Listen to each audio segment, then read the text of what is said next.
Thank you. My first guest tonight has starred in some of the biggest films of all time, including Jurassic Park and Independence Day. He can now be seen co-starring in the new movie The Life Aquatic with Steve Zissou. Please welcome Jeff Goldblum.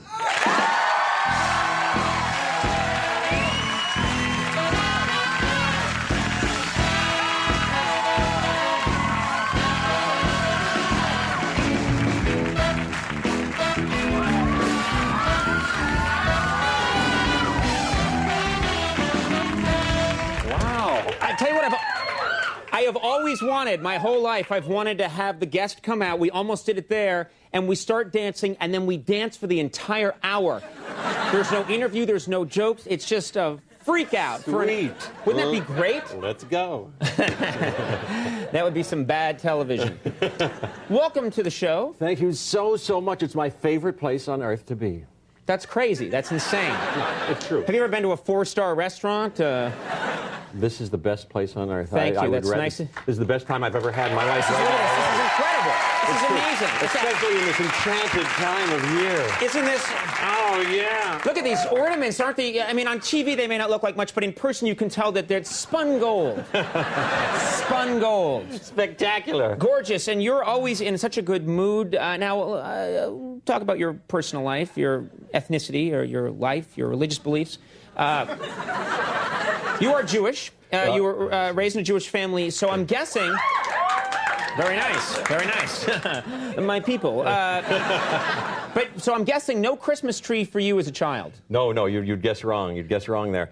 Here's what we did. In fact, we were the only, my dad was a doctor, and we served the non-Jewish neighborhood. We grew up in Pittsburgh, mostly Hungarian and Polish and Slovak, steel workers, kids, and Yes. I was the only Jewish fellow in my school, other than my sister, and in our neighborhood, in fact. Right. What we had at Christmas, we kind of did both. We were, I went to Hebrew school, and I was, in fact, an Orthodox place where I went. But then at home, we were kind of split. At home at Christmas, we had Hanukkah. Right.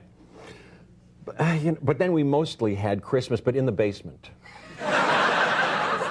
You in the basement, you were secretive about celebrating Christmas. You went down to the... What did you have in the basement? It wasn't secretive, exactly. They didn't say, don't bring anybody down here, you mustn't show anybody this. Right. We'd bring our friends down to play ping pong. But it was in the basement. We didn't have any lights like everybody else did, displaying, hey, we're celebrating Christmas, or anything in the window of the living room. Right. Nor did we have a menorah in the window of the living room. But in the basement, we had the most elaborate Christmas display and altar and decoration that I'd seen in any of my friends' houses. We went out. I remember we went through a whole, ritual of getting the tree and decorating it very elaborately, and had lots of presents from Santa Claus, supposedly. Oh, you even which I bought. Yes. You believed in Santa Claus. Yeah, we had trains, those Lionel trains that were great. Why was all this happening in the basement? This is the strangest thing I've ever heard. It was a little bit undercover. But yes, I believed in Santa Claus. I was just remembering recently that I believed in it, and I was kind of enchanted by it, because I remember the day, I vaguely remember the day when we were in the breakfast room. We were talking about my sister, my younger sister, 2 years younger, with my 2 older brothers, and my mom. Gee, do you think this is the year to break it to her that there's no Santa? And I said, well, what do you mean? They said, well, you know that there's no Santa. And I said, wow. I think I was crushed in a way. And then I said, but really? And they said, Jeff doesn't know. I said, gee, then does that mean, okay, really? And so you just got the presents and you wrapped the presents and stuff? Right. Holy cat. And I said, does that mean the Easter Bunny? No Easter Bunny? And the Tooth Fairy? Because I guess I had believed, look, I got a tooth, and she came and she... Nobody believes in the Tooth Fairy. I mean, people buy Santa, and the rabbit's a little like there's a 9-foot rabbit that's going to break into our house and throw eggs around. But I don't... Even when I was like 3, I was like, there's no Bing Tooth Fairy. La, la, la. I didn't know. I was a boy of special imagination, I suppose. I needed my myth. And I was telling somebody I was dreaming in a half sleep last night because I knew I was going to talk to you. I thought, it's true that I may not have the Santa Claus myth, but if somebody would have told somebody before television or airplanes had been invented, that I was going to fly over the clouds once or twice a year and see a tall, red-headed man in New York City, and we would have a conversation full of laughs and beverages, and there'd be a machine to send it at the same time all over the country, and people, if you could listen, would be laughing all over the country, and it would be very fun, and then you'd fly back over the clouds. Right. That's equally as powerful and delightful a myth. Wow. And I believe in it wholeheartedly. It's really true. This show should replace Christmas, I really believe. I may sound a little diluted there, but I do think that I should be the new basis for the Christian religion. Yes, but Master. we'll talk later about that. Yes, Master. You are, you're into the holidays, you enjoy them, but you're against receiving gifts. You don't like receiving gifts. Why? Well, I'm not I'm against it. I'm not a big consumer, and in my house, I'm a minimalist. Meaning, if I'm not wearing clothes, I give them away. I don't like to have stuff around, and I don't go out. I don't shop much. I don't like the latest thing, and I'm kind of I have an allergy to commercials much and being sold stuff. People call you at your house now, and they sell you stuff, and on your fax machine, I hate all that stuff. See, don't get me started. Yeah, what a wonderful, joyous mood you have around the holidays. Maybe you should go back into the basement and... Yes, I'm a very split and dark character. So if somebody gives me something, there's not a lot that I really want. Right. And if I get it, I'm like, well, now I have to, put it somewhere and store it someplace. So I'm like, well, thank you, but it's really not a delightful thing to me. And if I can talk sense into any adult person, I go, please don't give you anything. Don't give me right. anything. No, you know what I don't like is the pressure of having to act like this was the greatest thing you ever got. There's this expectation when you're hand me this right now, and you have to just be like, Conan, for you, please, I got it. Did you really? That's I know exactly what you mean. It's kind of horrible. Right, it's kind of horrible. Now, let me ask you about your sporting life. Yes. You went to Giant Stadium, I'm told, the other day, but you rooted loudly for the Steelers at the game. Was your life in danger? Were you threatened at any point?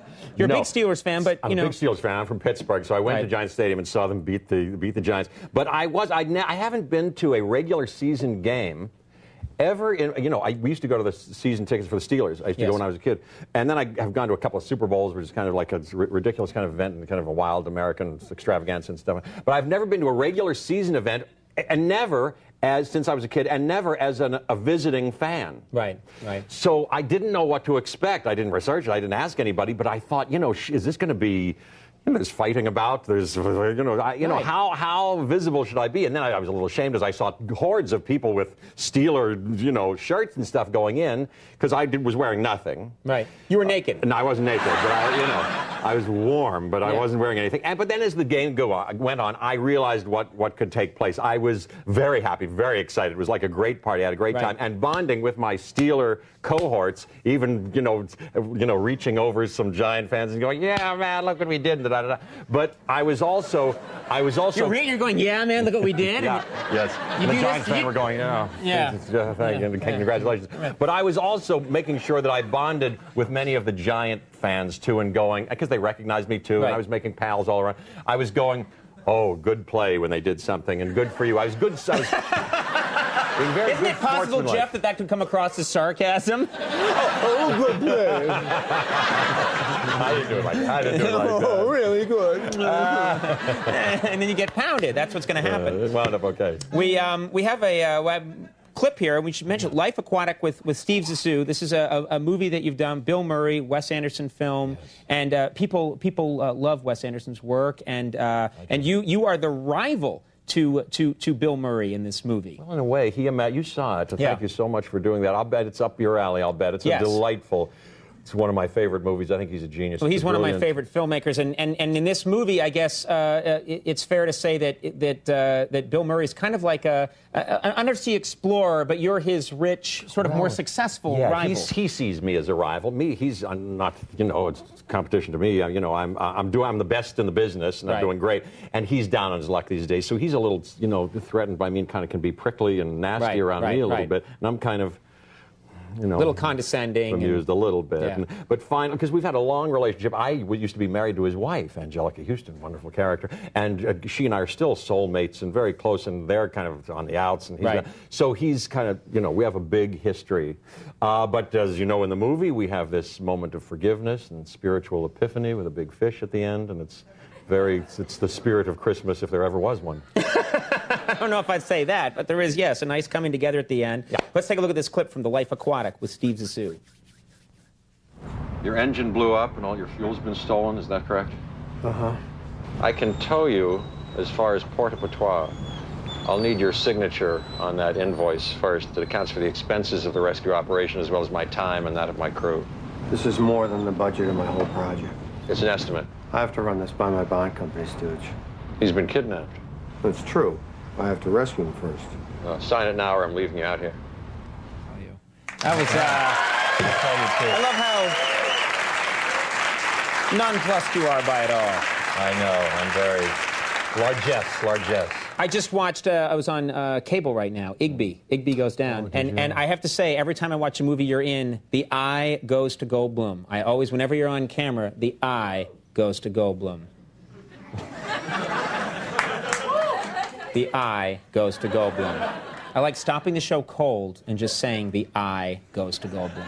Nice. Maybe that could be my something or other, or logo, or motto. What is it? Can I take that in I don't even know some what way? I'm saying at this point. I think I've lost my mind. But there's something about your performances. There's something that you bring to the screen. It's magical. The Life Aquatic with Steve Zissou is now in theaters in New York and L.A. Watch it because the eye will go to Goldblum. It's opening nationwide Christmas Day. Jeff, thank you so much. Jeff Goldblum. Joy Behar is coming up. We'll take a break. We'll be right back.